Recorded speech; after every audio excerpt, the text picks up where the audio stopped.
Hey, thanks for joining us today. My name is Robert Collins. I'm with CalWest HMS. I'm one of the brokers here. Today we're going to talk about marketing your property, and there are a lot of things that you can do to help get the quickest response and the most interest, and so I thought educating you a little bit would help you to post well and get good results. First thing I think you need to focus on when you're posting a property online is the marketing title. You know, a lot of people think you need to put a lot of great big words in there like beautiful. Well, you don't have to say that. You really shouldn't say that. In the marketing title, you should really specify what you want the property to be known for. How many bedrooms? How many baths? Is this an upstairs unit? Maybe one feature of the community that you think is valuable, or the location. Once you get into the body of the ad, you'll be able to sell the property and give the best possible face for what you want the property to be known for. In the body of the ad, you really should include things like, you know, what utilities are covered. Is there what kind of appliances are there? Is the washer and dryer included, or are they convenience items? If there's no washer and dryer, are we talking about gas or electric dryer? That's important to note in your ad.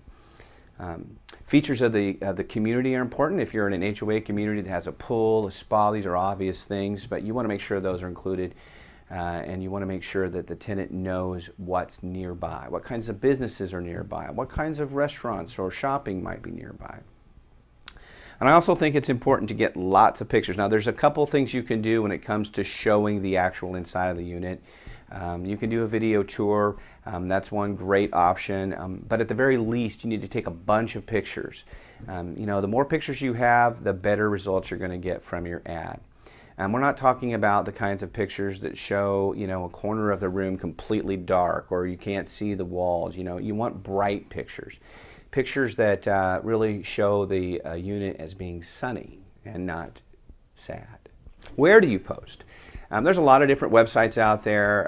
You know, our company posts to over 30 different search engines. You don't need them all. You're probably going to pay for a couple of premium ads here and there if you're doing this on your own.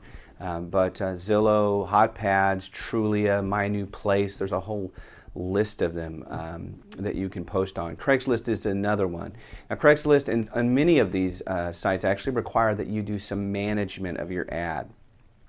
That means you need to check it every few days. If the option's available to refresh your ad, you need to refresh your ad so that it comes back to the top of the list. Craigslist is notorious for this. After 10 minutes, your ad's at the bottom, right? And you can't find it. And people go, you didn't post my ad. Well, it's there. You just can't find it. It's at the very bottom. So you got to refresh that every 2 or 3 days. Craigslist has some challenges, too, you just want to be aware of. They're well known for people taking the pictures and the ad and scamming it, taking it and putting it in their own name and making it a reduced price. And this doesn't hurt you in the long run, but someone may be taken advantage of because someone stole your ad. So just be mindful of that. People might call you and say, I saw your price. It's like like $800 or $1,000 cheaper than your price is. And keep that in mind. And sometimes if you can watermark the pictures, it helps, but it won't completely eliminate the problem. Maybe a sign.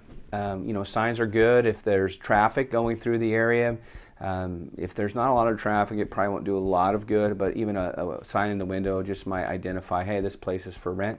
Keep in mind that it also identifies that this place is vacant, and that could be a problem for you, so you want to go by the property periodically. Should you do an open house? Should you just show the property when someone calls? I mean, there's a lot of different ways you can show the property. I personally believe that the more people come to one showing, the more it generates competition. It can dishearten some that they think maybe they're not as good as the other applicant that's been talking to you and monopolizing your time. But I think in the long run, having more people at the showing is better. So an open house isn't a bad idea. If you think you're going to be there for a 1 or 2 hour window, you can say that on your ad. We'll be there Saturday between 1 and 3. Come on by.